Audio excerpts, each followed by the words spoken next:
So now we will be beginning with the second theory class under elections, and this will also be our last theory class, hopefully. I think, yeah, the contents can be completed in one theory class, right? So that's enough for a theory class, I believe. Anyway, let's get started. So what was the topic we studied last? About electronic voting machine, EVMs, okay? We'll be looking now at political parties in the election commission. How does this work?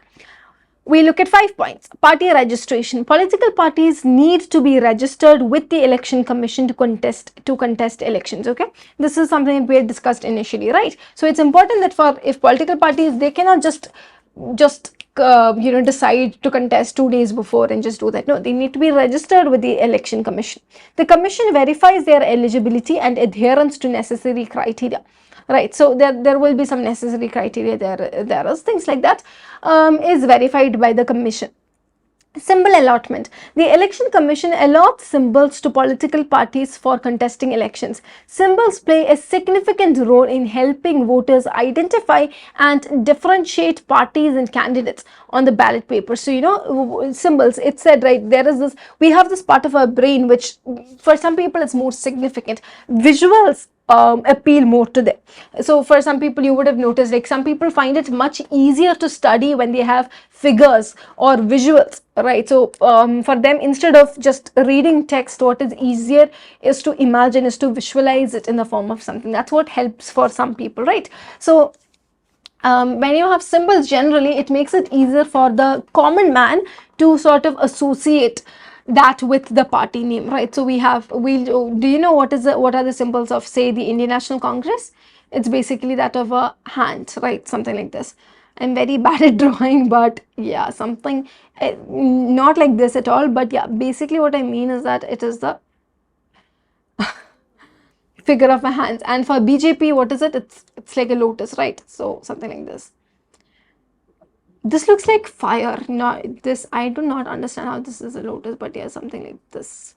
Okay, but yeah, this is how, these are some symbols. Okay, so that's what symbol allotment is also the work of the election commission. Model code of conduct. The election commission issues the model code of conduct, which again we had said about, right? So that is also something that has to be issued. Basically, there are candidates, the guidelines.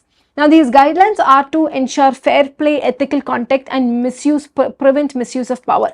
So, like, some of the guidelines you have are, something like, for example, campaigns. Campaigns are something that political parties take very seriously. So there is a limit on the amount of money you spend for campaigns. Mostly what happens is that political parties spend so much money on campaigns, right? Because it is a sort of advertising. So there is a limit on the amount of money to spend on campaigns. And there's also a rule that you do not get votes by appealing to the religious sentiments or such sentiments of people. Because especially in a country like India, religion is a very sensitive issue. So if you appeal to the religious sentiments of people, it's very easy to get votes. So you might be a political party who is very bad at everything, may it be development, may it be in upholding democratic values. You might be a government that is bad at all of this, but if you can appeal to the religious sentiments of people or certain sections, you will get a lot of votes. So there's also a rule that says, you cannot ask for votes or conduct campaigns by using such religious tactics, because it's just unethical, right? So yeah, things like that come under the model code of conduct. And then we have something called monitoring. The election commission monitors the activities of political parties during elections to ensure compliance with the model code of conduct. Like I said, right? So how do you know if they are following the model code of conduct? The election commission is supposed to monitor the activities. It takes necessary actions against parties involved in violations or malpractices. Dispute resolution. The election commission adjudicates disputes related to political parties, including issues like party splits, leadership disputes, and party symbol disputes, right? So adjudication, like I said, pass a formal judgment on the matter of, you can have certain disputes that are related to political parties. Party splits, leadership dispute. Party split is basically the party splitting into different fragments, things like that. Leadership, disagreement between the party members as to who should rule the party. Party symbol disputes, all of that. It ensures the resolution of such matters in a fair and impartial manner. Moving on. National/state parties. What are these?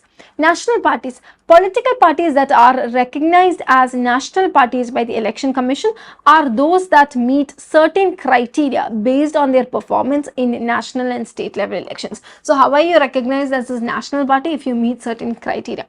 Examples include the Indian National Congress, INC, Bharatiya Janata Party, BJP, and Communist Party of India, CPIM. Okay, now what are these criteria you need to meet? We'll be looking at it a bit later. Okay, so these are some national parties: Indian National Congress, Bharatiya Janata Party, Communist Party of India, Marxist, CPIM. State parties, basically political parties that are, this is pretty obvious, recognized as state parties by the election commissions. They meet these criteria for state party. Okay, right. These parties primarily have a strong presence and influence in a specific state or region. Examples include the All India Trinamool Congress, AITC, in West Bengal, and the Telugu Desam Party, TDP, in Andhra Pradesh. Okay, so you have All India Trinamool Congress and Telugu Desam Party in Andhra Pradesh. Now, looking at the criteria for a national party, what is the criteria? If a party secures at least 6% of the valid votes polled in 4 or more states for elections to Lok Sabha or state legislative assemblies. Okay, so they need to get at least 6% of the votes to the Lok Sabha or the state legislative assemblies. That's the first criteria. Second, to win at least 2% of the seats in the Lok Sabha, and these seats should be from at least 3 different states.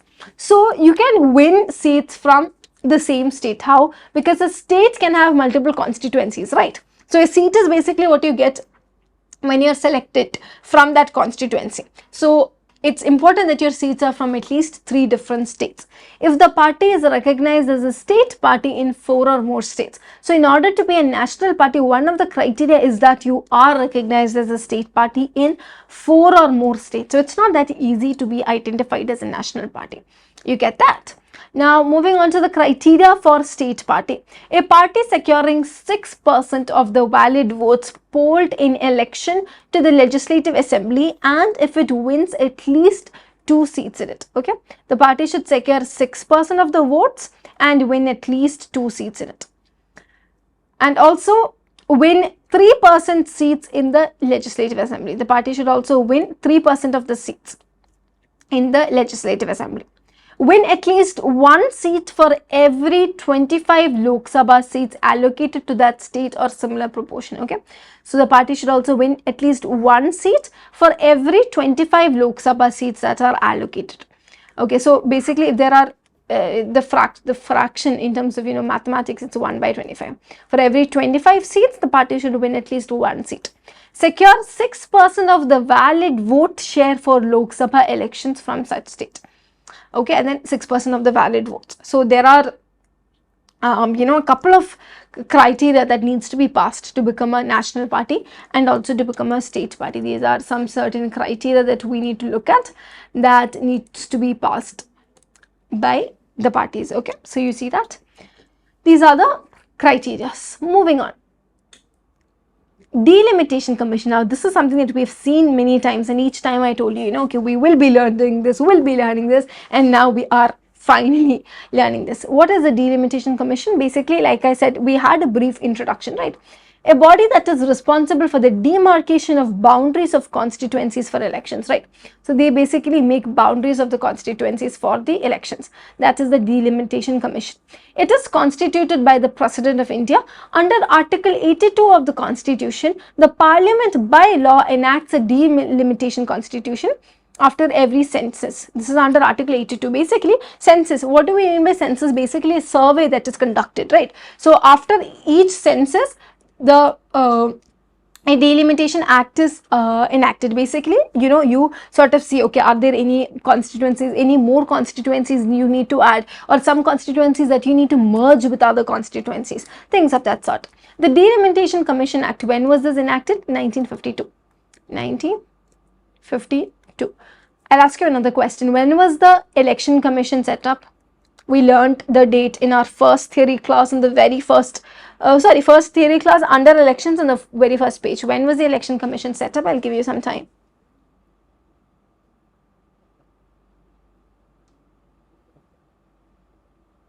Right, so it was set up on 25th January 1950. right? The Election Commission established on 25th January 1950, okay? So that was established in 1950. The Delimitation Commission was only established 2 years later in 1952, okay? Moving on. So now what is the objective of the Delimitation Commission? Basically to ensure the fair and equitable distribution of seats among constituencies based on population changes and other relevant factors, okay? To make sure that there is a fair and equitable distribution of seats among constituencies based on population changes and other relevant factors. What are the factors that are considered? The commission takes into account population density, geographical features, administrative convenience, and other relevant factors while determining constituency boundaries, okay? Things like, population density. What is the population density like? The geographic features, the administrative convenience, and other relevant factors while determining constituency boundaries. Okay, these are the factors that are considered. Composition. The Delimitation Commission consists of a chairperson who is usually a retired judge of the Supreme Court or the High Court. Okay, so there is a chair. The Delimitation Commission has a chairperson, usually a retired judge of the Supreme Court or the High Court, and other members appointed by the President. Delimitation process. The Commission conducts a comprehensive review of the existing constituencies, okay, and may recommend alterations, mergers, or the creation of new constituencies to ensure the appropriate representation of citizens. Okay, so there is also a delimitation process. Like I said, you have a census, you conduct a review, and alteration, like I said, is to, for example, if you feel that there is a constituency that covers this much area, and then there is a constituency that covers this much area, and you feel we'll do one thing. Okay, let's say this is the area. Okay, this is one constituency, they are right next to each other, and this is the constituency, and you're feeling, okay, I want to make a change. We will increase the size of this constituency to this much, and then we will decrease the size of this constituency to this much, right? So then the new sizes of the constituency becomes, this will be one constituency, and then this will be the second constituency. So that is what we mean by alteration. Mergers, basically you have two constituencies and you think, okay, you know what, let's just merge both of these into one. Okay, creation of new constituencies, basically making, so if there's a huge area which comes under one constituency and you feel this is too much, let's just split this and let's make two constituencies. The first constituency and the second constituency. Okay, so that's a creation of new constituencies to ensure the appropriate representation. So this is mostly done keeping in mind the population, but sometimes some other factors are also taken into consideration, right? But mostly this is done keeping in mind the amount of population that there is. Okay, so that is what we mean by the delimitation process, and this is what we have. Just take some time, try to read, just read whatever we have learned under the Delimitation Commission.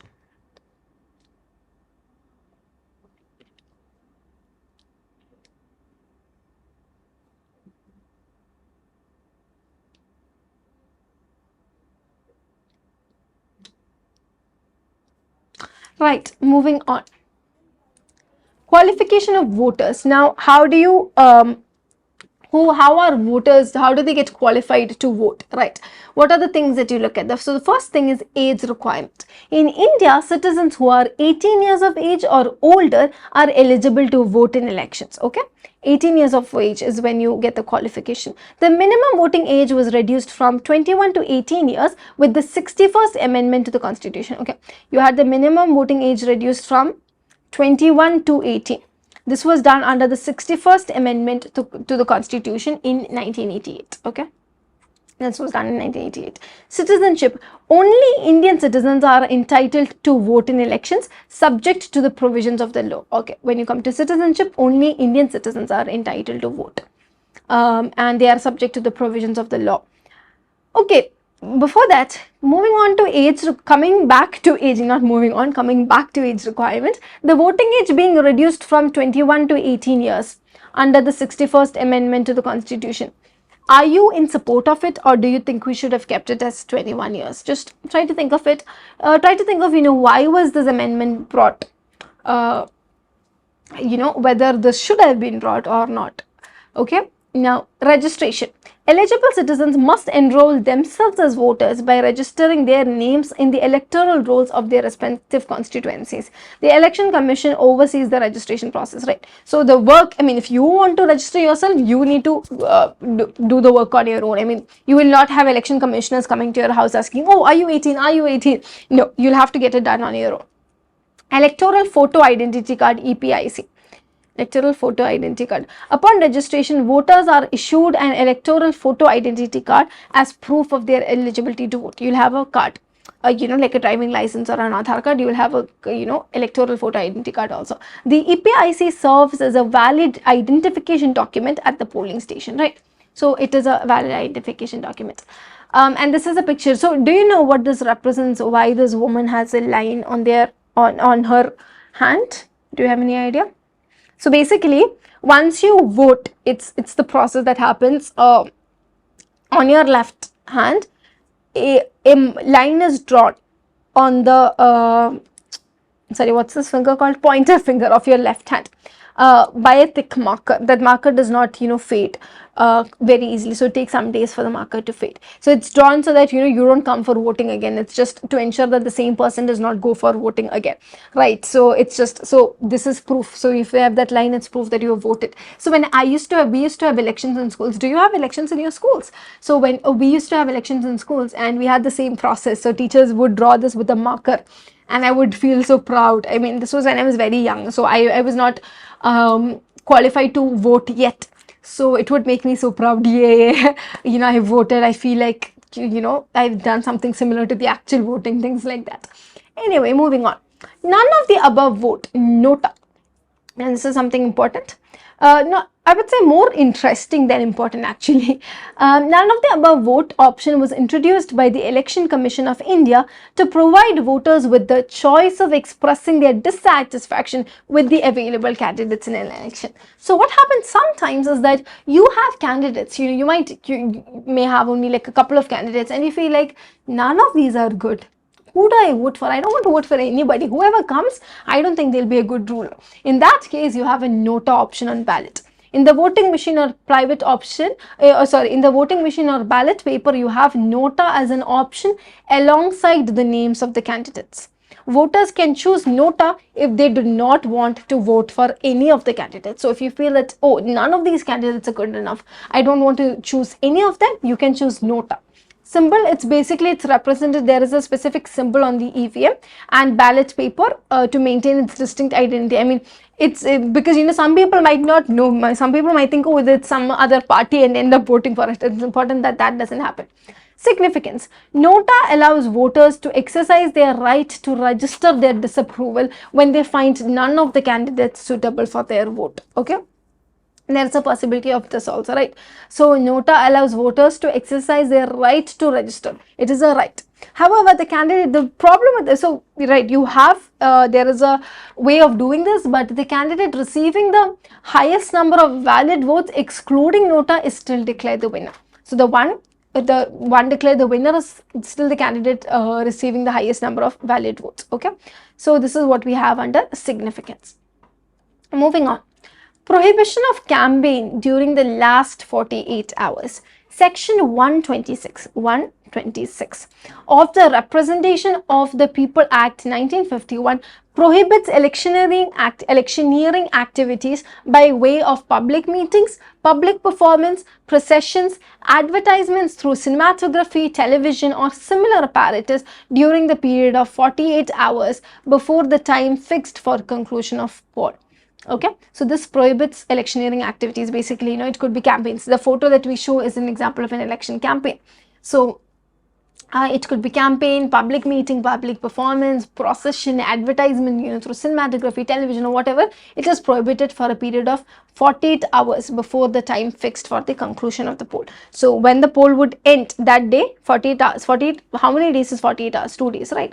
So it's prohibited 2 days before the conclusion of the poll. Okay, moving on. Other constitutional and non-constitutional bodies. This is what we'll be looking at next. Constitutional bodies basically are institutions or bodies that are mentioned. Okay, so this is also something that I said that the Election Commission was a constitutional body, right? at the beginning, election commission. So what is a constitutional body? Basically, institutions or bodies that are mentioned and established by the constitution of a country. Okay, an institution or a body that are mentioned and established by the constitution of a country. They have specific powers, functions and responsibilities defined by the constitution. Constitutional bodies play a crucial role in upholding and ensuring the proper functioning of the constitution and democratic processes. Okay, right. So these are basically maintained by the maintained and also established by the constitution of the country, which is why these are called constitutional bodies. Non-constitutional bodies, these are institutions or bodies that are not explicitly mentioned or established by the constitution. They may be created by laws or executive orders to address specific functions or fulfill particular objectives, right? So these might have been created later on by laws or orders to address either specific things or for particular objectives. So if something that, like for example, say Supreme Court, President of India, Parliament, this is a position that covers a wide range of roles and responsibilities, right? So these are mostly constitutional bodies. Non-constitutional bodies are for some specific objectives, like, Reserve Bank of India, what they're dealing with, money, banking and all of that. National Human Rights Commission, you get it, they're dealing with human rights in particular. And then you have National Commission for Women, Central Bureau of Investigation for investigation, all of that. So non-constitutional bodies deal with, specific functions or particular objectives. These bodies do not have the same level of authority and independence as constitutional bodies. Okay, right. So it's not that they are not at the same level, which is why, they don't have a separate name. It's just non-constitutional. They're at a smaller level. So constitutional, non-constitutional. And here you have an example of some constitutional bodies: Election Commission, Supreme Court, President of India, Parliament, State Election Commission, Finance Commission, Controller and Auditor General of India, Attorney General of India. So what do we mean by attorney? Have you heard of the word attorney? It is usually used in like something pertaining to law, right? So what we mean by Attorney General of India is basically the person who is at the highest level in terms of law, right? So either the Chief Justice or somebody like that at the highest level in terms of lawmaking, usually the highest Chief Justice. State Human Rights Commissions, so National Human Rights Commissions comes under non-constitutional bodies, but State Human Rights Commissions comes under constitutional bodies. Okay, just keep that in mind. This is sort of a point that you need to keep in mind.